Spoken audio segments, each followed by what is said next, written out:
가르쳐주면 정말 최하위권 아이들까지 이런 것들 훈련을 다 할 수 있어요. 그 구구단을 못하던 여자아이가 있었어요. 5학년인데 5학년 38에 24가 안 나오는 거죠. 이제 계속 나중에 지도를 하다 보니까 나중에는 2학기가 됐는데 대화 많이 하세요. 많은 부모님들이 뭔가 지시하고 훈계하고 이것을 대화 시간으로 생각을 해요. 대화를 통해서 문해력을 늘린다는 것은 아이가 뭐 스스로 뭐 책을 읽고 공부하고 이게 어떻게 보면 환상이에요. 대부분의 아이들은 그렇지 않아요. 아이들에게 공부는 어떻게 시켜야 되냐면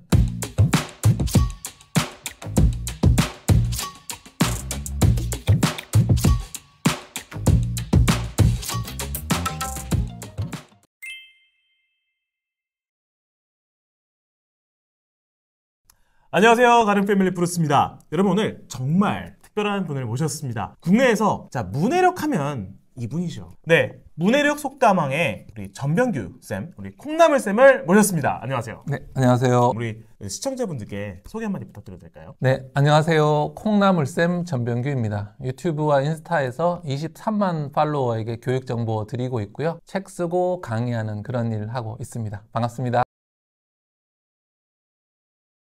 선생님, 요즘에 문해력이 정말 여러 가지 화두에 오르내리고 있는데요. 아이의 문해력을 높여주기 위해서 정말 부모님들이 여러 가지 많이 찾아보고 그러시는데 이렇게 해야 문해력이 높아집니다. 특히 잠자리 독서에서 이렇게 읽어주세요. 그런 팁 같은 게 있을까요? 독서의 중요성은 많은 분들이 알고 계시죠. 그냥 모든 교육에서 딱 한 개만 남겨라라고 하면 저도 독서를 할 텐데요. 공부가 작게 올라가는 거라고 하면 독서는 진짜 사람 자체를 바꿔주는 거니까 독서를 꼭 하셔야 되는데 이제 아이가 독서를 어떻게 좋아하게 할까요? 라고 할 때 우리가 흔히 이야기하는 잠자리 독서, 읽어주기 너무너무 중요하죠. 그래서 읽어주기와 잠자리 독서를 많이들 하시는데 좀 안타까운 게 있었어요. 정말로 말 그대로 순수하게 읽어만 주시더라라는 거죠. 우리가 독서의 효과라는 것은 이 글자를 읽는 것에서 나오는 게 아니고 그 글자를 읽어서 그 의미에 대해서 사유하는 데서 그 효과가 나옵니다. 그렇기 때문에 같은 책을 읽더라도 별 생각을 하지 않고 정말 글자 중심으로 그리고 단순히 이 작가가 한 말 중심으로 그냥 수용적으로 읽는 사람과 이 사람이 실제로 어떤 이야기를 했고 이것이 내 삶에 어떻게 적용되는가 등을 플러스적으로 생각하는 독서는 정말 차원이 다르거든요. 그래서 책을 읽었는데 별로 도움이 안 됐어요 라고 하시는 분들은 보통 이렇게 글자 중심으로 수동적으로 읽는 거고 정말 독서를 통해서 인생을 바꿨다고 하는 사람들은 이 글자 뒤에 숨어있는 작가의 의도와 그것이 우리 삶과 어떻게 연결되는지를 생각을 많이 하면서 읽어요. 그런데 이런 능동적인 독서는 저절로 되지 않습니다. 이렇게 능동적으로 사유하려는 태도를 갖출 수 있고 그런 식으로 사고를 할 수 있는 사람은 굉장히 소수예요. 그렇기 때문에 우리 아이들에게 이런 걸 훈련을, 연습을, 경험을 시켜줘야 됩니다. 이것을 그럼 어떻게 훈련시켜 줄 것인가? 잠자리 독서든 읽어주기든 글자만 그냥 읽어주지 마시고 읽고 그 내용에 대해서 우리가 이야기를 해보자는 거예요. 쉽게 얘기하면 하브루타죠, 하브루타. 이 책을 읽고 무슨 일이 있었어? 이런 식의 답을 묻는 질문도 필요하지만 그것보다는 너는 이 주인공의 말과 행동에 대해서 넌 어떻게 생각해? 빙의해봐라. 굳이 얘기하자면 더 그럴 수도 있겠네요. 이 글자에서 답이 나오지 않는 플러스 알파로 생각을 계속 유도해내야 됩니다. 그러면 이 책이라는 것 안에서 학습을 하다가 이 책을 벗어나는 사유를 하게 되면 우리가 영어에서 out of box라고 하잖아요. 박스 밖으로 딱 나오면서 아이의 생각이 열리는 거죠. 그렇게 됐을 때 이 책 자체에 대한 재미도 아이가 훨씬 많이 느낄 수가 있어요. 문해력 관련 콘텐츠를 제가 여러 번 제가 업로드 했었는데요. 항상 나오는 댓글 질문 중에 하나가 우리의 책 많이 읽는데 문해력 그대로인 것 같아요. 애가 내가 별로 원하지 않은 책만 읽어요. 지 원하는 만화책만 읽으려고 하고 이런 말 항상 단골로 나오거든요. 그래서 어떻게 말씀을 해주고 싶어요? 먼저 이제 독서를 해서 문해력을 늘린다라는 것은 두 가지 측면을 역시 생각해야 될 것 같은데 먼저 양과 질입니다. 충분한 인풋이 들어가야 되겠고 그리고 그 인풋의 질이 높아야 되겠죠. 그래서 첫 번째로 이제 양이라는 것은 그러니까 이제 독서 양인데 아이가 그러면 정말 꾸준히 독서를 하는가? 독서한다고 방에 들어갔는데 딴짓을 하고 있는 건 아닌가. 그리고 아이가 독서를 꾸준히 한다고 하는데 실제로 뭐 좀 뜨문뜨문하고 있는 것은 아닌가. 학원 다니고 뭐 하고 하다 보면 또 건너뛰게 되거든요. 그래서 먼저 양적인 측면에서 정말로 충분히 하고 있는가를 한번 보셔야 되겠고, 두 번째로는 이제 질적인 측면인데, 양적인 측면까지는 많이들 생각하시는데, 그러면 이제 질적인 측면을 잘 생각을 못 하세요. 우리 아이가 책을 잘 읽고 있는가, 문해력을 기르려면 책을 깊이 읽어야 되거든요. 내 수준보다 조금 더 어려운 책으로 계속 나아가려는 그런 노력들이 필요합니다. 자기 수준, 아이 수준의 책이라는 게 있고, 아이보다 한 단계 더 높은 수준의 책이라는 것이 있겠죠. 그래서 이 교육학적으로도 성장을 하려면 항상 I+1이라고 하거든요. 여기서 이야기하는 I는 영어 I인데, 이제 나보다도 한 단계 높은 것을 할 때 성장한다는 거죠. 이게 뭐냐면은 내 수준의 것을 계속 반복하면 이게 생각보다 성장이 빠르지가 않아요. 내가 자유형을 할 줄 알아요. 근데 자유형을 혼자 계속해요. 그러면 안 하는 것보다 분명히 늘겠지만 이 자유형을 계속 한다고 해서 평형이나 저병이나 배형이 되지는 않는다는 거죠. 그래서 우리가 이제 한 단계 높은 수준의 책, 그런 책들을 계속해서 도전하려는 것들이 필요하고요. 두 번째는 아까 그 능동적 독서라는 것이 아이들한테 야 능동적으로 읽어 라고 한다고 능동적으로 읽어지는 것이 아닙니다. 야구에서 타자한테 공을 잘 보고 정확하게 휘둘러, 맞는 말이에요. 맞는 말인데 그 말을 들었다고 되냐고요. 이 독서라는 것도 정말 대부분의 한 5%, 10%의 아이들은 능동적으로 읽지만 대부분의 아이들은 그냥 글자만 읽거든요. 그렇기 때문에 많이 읽었는데 남질 않아요. 무슨 내용이야? 모르겠는데요. 예, 굉장히 듬성듬성한 거죠. 그러면 이것을 어떻게 읽을 것인가 자체가 저는 이걸 지도적 읽기라고 합니다. 단순히 그냥 읽어준다기보다는 이것을 어떻게 이해할 수 있는지를 지도를 들어가는 거죠. 대부분은 책만 읽어라고 하면서 그냥 독립적으로 읽기만 해. 그러니까 계속 똑같은 폼으로, 안 되는 폼으로 계속 스윙을 하고 있고, 내가 할 수 있는 것만 계속 하기 때문에 양에 비해서 늘지 않는 거죠. 그래서 그 양의 정말 작은 부분이라도 지도적 읽기를 하신다면 문해력이라는 것이 쑥쑥 커 나갈 수 있는 거죠. 가르쳐주면 정말 최하위권 아이들까지 이런 것들을 훈련을 다 할 수 있어요. 정말 글을 잘 이해하지 못하던 아이들도 트레이닝을 시키면, 이런 지도적 읽기를 계속하면 나중에는 아, 글은 이렇게 읽으면 이해가 되는구나가 됩니다. 소를 물가로 끌어갔는데 소가 물을 마셔야 되잖아요. 이거를 어떻게 하면 이 I+1을 읽게 시킬까요? 어떻게 하면 I+1을 읽게 할 것인가?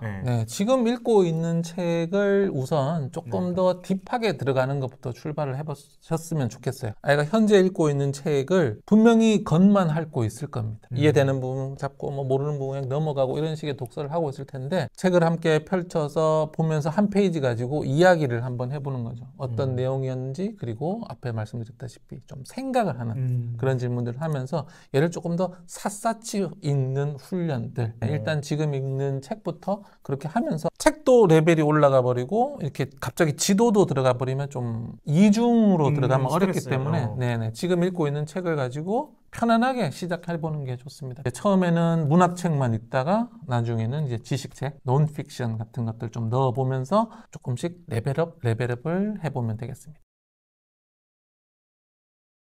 네, 그냥 공부 전반으로 넘어갔을 때 구구단을 못하던 여자아이가 있었어요. 5학년인데 5학년? 뭐 3, 7에 하면 3일은 3, 2, 6 해서 결국에는 이제 한참 늦게 가는 아이. 3, 8에 24가 안 나오는 거죠. 이제 계속 나중에 지도를 하다 보니까 수업을 알아듣고 공부에 따라오고 책을 스스로 읽는 거죠.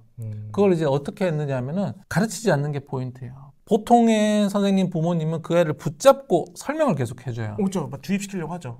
근데 그렇게 하기 때문에 안 되는 거예요. 문제는 어른이 얼마나 설명을 잘해주느냐가 아니라 이 아이가 결국 스스로 생각을 하는 거거든요. 이런 아이들은 여러 가지 요소에서 어쨌든 부족한 게 있거든요. 타고난 지능이 좀 낮거나 가정 문화가 좀 학습과 거리가 멀거나 또 성향상 또 학습과 안 맞는 아이들이 있는데, 그래서 굉장히 하위권이죠. 하지만 결국에는 책을 놓고 이것을 어떤 식으로 읽어갈 수 있을 것인가, 문장 하나를 잡고 이야기해보고 또 토론해보고 이 문장이 이런 뜻일까 저런 뜻일까 계속 생각하게 하는 거죠.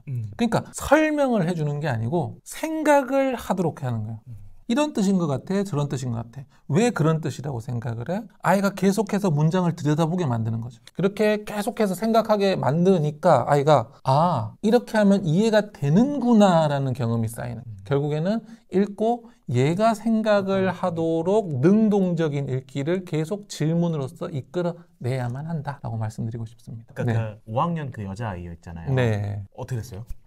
나중에는 2학기가 됐는데 이 친구가 안경을 딱 끼고 왔어요. 네. 사실은 그 친구 둘이 단짝이었는데 공부에는 정말 1도 관심이 없는, 그냥 맨날 몰라요, 왜요? 약간 이런 애들 딱 아시죠? 그 나중에 2학기 때 안경을 딱 둘 다 끼고 왔어요. 제가 알면서 왜 그러냐 그러니까 수업을 좀 들어보고 싶대요.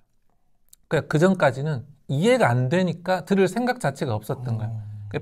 패배감에 절어 있고 나는 공부와 연이 없는 사람. 1학기 동안 계속 수업을 듣고 이런 활동들을 하니까 이해가 되네. 알겠다의 경험이 되니까 선생님 저 수업 좀 들어보고 싶어요. 안경을 맞춰 끼고 오고 1년 동안 했다고 그 아이가 여기서 막 이렇게 가지는 않죠. 그런데 그 아이의 방향성이 이 아래를 보고 있던 방향이었죠. 공부와는 상관없고 나는 실패, 패배자 약간 이런 마인드였다면 이해가 되면서 아이가 방향성을 위로 잡고 올라가기 시작을 하는 거죠. 그래서 5학년 수학도 다 나중에 풀고 그렇게 됐습니다. 와.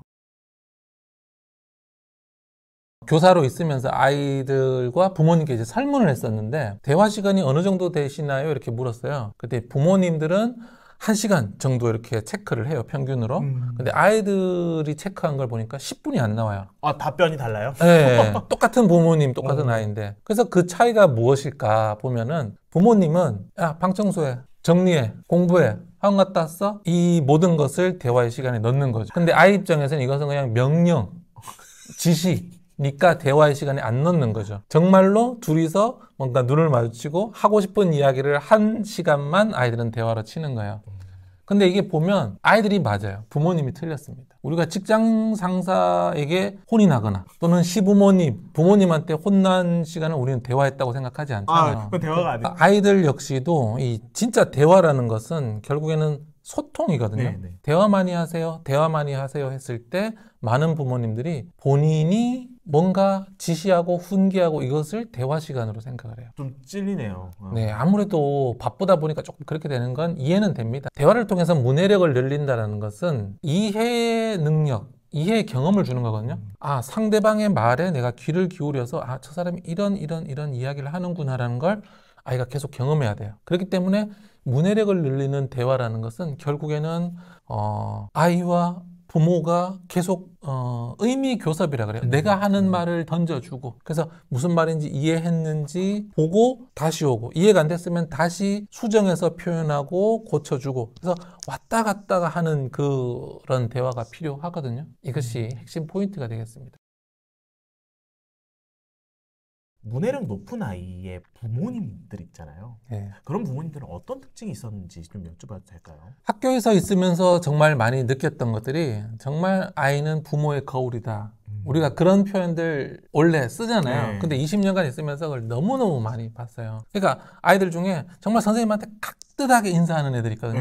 그런 부분이 상담하면 정말 딱 들어오시면서 정말 깍듯하게 인사하세요. 똑같이. 그리고 선생님한테 뭐 인사도 안 하고 좀 껄렁껄렁한 애들 보면 부모님도 여기 가서 약간 그래서 아이들이 문해력이 뛰어나다라고 하는 아이들 역시 타고나는 지능과 성향도 있는데 또 가정의 이 문화라는 것이 굉장히 중요하다고. 그래서 부모님이 책벌레 책을 많이 읽는다 그럼 가정 환경이 그렇게 되겠죠. 그래서 책을 굉장히 많이 읽고 잘 읽더라고요. 그래서 이렇게 물어보면 역시나 부모님이 독서를 좋아하십니다. 집에 서재 있니? 네, 서재 있고 책이 이만큼 꽂혀 있습니다. 실제로 연구 결과를 보면 가정에 있는 책의 권수와 아이의 지능, 문해력, 학업적 능력과 밀접하게 연결이 되어 있거든요. 그렇기 때문에 그렇게 책을 사서 읽고 함께 읽는 것들. 그 다음에 앞에서 말씀드렸듯이 그런 대화의 패턴. 그러니까 늘 일방적으로 지시하는 부모님. 야, 청소해. 네가 뭘 알아? 네가 어디서 끼어들어? 이런 식의 대화를 하는 가정 같은 경우는 아이가 부모와의 대화의 경험이 거의 없겠죠. 근데 아이 입장에서는 이 대화할 수 있는 상대 중에 수준 높은 사람이 부모거든요. 건이가 유일한 건이가 선생님이랑 뭐 부모님이죠. 네. 근데 선생님이랑 1대1 대화할 시간은 그렇게 많지 않잖아요. 그리고 나가면 다 친구, 다 수준이 비슷해요. 그러면 거의 집에서 늘 마주할 수 있고 대화할 수 있는 내가 뭔가 배울 수 있는 상대인데 그 상대가 야, 애들은 몰라도 돼. 이런 식의 대화를 주로 한다라고 하면 아이가 그런 대화법, 이해법, 상대방과의 소통법을 모르겠죠. 선생님 이번에 문해력 속담왕이라는 책을 내셨는데 왜 하필 속담인지 속담에 어떤 효과가 있나요? 네, 속담은 기본적으로 여러 가지 효과가 있는데 첫 번째는 뭐 지혜와 교훈이겠죠. 이 속담이라는 것은 결국에는 우리 선조들이 수천 년간 살면서 그 겪었던 모든 일에서 속담이 나오잖아요. 뭐 예를 들어서 바늘 도둑이 소도둑 된다. 작은 거 훔친 놈이 놔두니까 나중에 큰 거 훔치더라. 이런 속담들을 우리가 조상들의 그 5,000년의 지혜를 우리가 배울 수 있다는 것이 굉장히 첫 번째로 중요하겠고요. 두 번째로는 표현력하고 언어 감각을 좀 길러줄 수 있어요. 막 길게 설명을 안 해도 야, 지렁이도 밟으면 꿈틀대 이렇게 표현했을 때 그 말에 힘이 있잖아요. 그 다음 세 번째로는 우리 문화와 전통 같은 것들을 또 많이 알 수 있어요. 예를 들어서 뭐 소뚜껑 같은 것들. 속담 속에는 막 그런 거 다 나오잖아요. 맞아요. 그래서 이런 기본적인 속담의 효과가 있고요. 그런데 제가 이 책을 쓴 것은 이런 기본적인 효과보다도 훨씬 큰 교육적 효과를 의도해서 썼습니다. 제가 진정으로 의도한 효과는 바로 이 공부머리를 키워주고 사고하는 힘을 길러주고 싶어서 이 책을 썼거든요. 그냥 지식을 가르치지 말라. 이건 이거다라고 그냥 가르치지 말고 생각하도록 만들라라는 거잖아요. 사실 이 교재도 그런 측면에서 썼어요.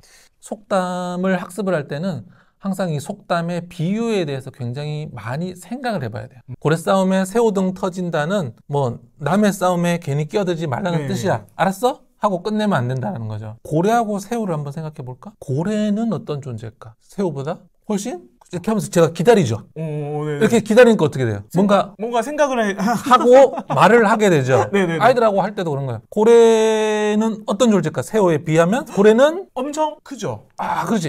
그러면 새우보다 힘이 세죠. 네, 이런 식으로 이야기를 하다 보면 사람은 누구나 질문을 들으면 대답을 하고 싶거든요. 그러면서 약간 틈을 주면서 하면서 또 이렇게 계속 이끌어가는 거죠. 아이의 머릿속에서 어떤 학습 컨텐츠를 잡았을 때 생각을 하는 그런 회로를 만들어준다는 거죠. 이 속담은 굉장히 비유를 담고 있는 생각보다 고차원적인 표현들이거든요.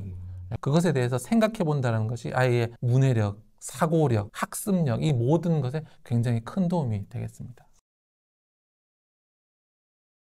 부모님들이요. 선행학습이 중요하지 않다는 걸 알면서도 하게 돼요. 마음이 이제 후달리죠. 네, 뭐 옆집에 뭐 달려나가고 있으면 아무리 나만의 소신을 지키고 싶다 하더라도 마음이 무너진단 말이에요. 근데 내 아이만 뒤처진 거 아닐까? 이렇게 불안하신 전국에 계신 초등학생 부모님들께 한 번씩 해주신다면. 제가 항상 교육을 이야기할 때 바른 교육을 이야기하거든요. 근데 대한민국에서는 빠른 교육에 많이들 신경을 쓰시는 것 같아요. 교육은 속도가 아니고 방향이에요. 바른 교육 좋다. 안 빠른 거 좋다. 근데 애들이 너무 앞서가서 내 애들이 자존감이 눌리고 이건 어떻게 해야 되냐. 뭐 그러신 분도 있으실 텐데 빠른 교육을 생각하시는 분들이 실제로 빠른 교육을 받는 아이들에게 어떤 일이 일어나고 있는지를 모르시고 계시기 때문에 빠른 것만 강조하시는 거예요. 근데 실제로 교실에서 지도하면서 아이들을 많이 관찰을 해보면 빨리 한다는 애들이 전혀 빠르지 않습니다. 막 4학년, 5학년 교실에서 막 애들끼리 선행 배틀이 붙어요. 너는 선행 어디 하니?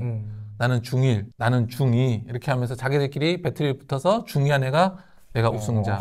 이런 식으로 벌어집니다. 그런데 제가 그 아이들을 싹 불러서 오래 배우는 내용을 물어보는데 정확하지 않아요. 잘 몰라요. 5학년이 5학년 수학을 제대로 알지 못하면서 중1, 중2 수학을 한다는 거예요. 그러면 그 아이는 중2 수학을 하는데 6학년 수학, 중1 수학을 알고 하는 게 아니라는 거예요. 학원에 참석을 한 거죠. 제가 얘는 선행을 해도 되겠다라고 느끼는 아이는 정말 2, 3년에 한 명. 한 명이요? 네네. 50명 이상 됐을 때 한 명 정도가 있고 나머지 대부분은 현행도 안 됩니다. 그냥 모래성 쌓기식으로 쌓고 가고 있다는 거죠. 정말로 교육 현장에서 실제로 지도해 보신 분들은 이거 다 거짓말이고 아무 의미 없다는 거 다 알고 계십니다.